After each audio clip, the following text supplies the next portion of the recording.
નમસ્કાર, હું છું પ્રિયા અને તમે જોઈ રહ્યા છો જનતા કી જાણકારી ન્યૂઝ। નજર કરીએ આજના સમાચાર ઉપર। સાવરકુંડલામાં સેવાનો સૂર્યોદય।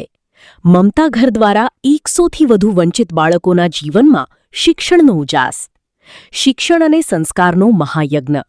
મમતા ઘરના વાર્ષિકોત્સવમાં બાળકોની પ્રતિભાનું સન્માન। ગરીબ બાળકોના સપનાઓને પાંખો આપતું મમતા ઘર। સાવરકુંડલામાં શિક્ષણ અને સેવા દ્વારા સામાજિક ઉત્થાનનું ઉત્કૃષ્ટ ઉદાહરણ। નિસ્વાર્થ સેવાના 2 વર્ષ।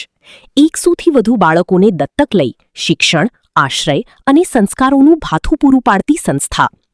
સદગુરુ સેવા ટ્રસ્ટની પહેલ।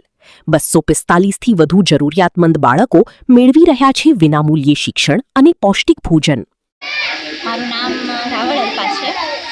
હું કવિશ્રી નટુભાઈ રાવળની દીકરી છું। મોદી હાઈસ્કૂલમાં સેવા આપું છું અને આ મમતા ઘર 2 વર્ષ પહેલાં શરૂ થયું ત્યારથી એમની સાથે જોડાયેલી છું। શરૂઆતના ગાળામાં થોડોક સમય મેં પણ સેવા આપેલી, પણ નિઃશુલ્ક એક સારામાં સારી પ્રવૃત્તિઓ થાય છે। માત્ર શિક્ષણ જ નહીં પણ જીવન ઘડતરની પણ અહીંયા સરસ મજાની સેવાઓ અને એ પણ નિઃશુલ્ક અપાય છે।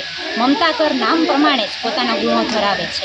એવા બાળકોને રાખવામાં આવે છે કે જે બાળકોના માતા અથવા પિતામાં બેમાંથી એકની ગેરહાજરી હોય અને એ લોકોને સાથે અહીંયા રાખવામાં, પછી શિક્ષણ આપવામાં અને એ લોકોને જ નહીં સાથે સાથે આજુબાજુના વિસ્તારમાં નિઃશુલ્ક જે બાળકો છે એમને પણ ટ્યુશન આપવામાં આવે છે અને પ્રવૃત્તિ એક શ્રેષ્ઠ પ્રવૃત્તિઓ છે।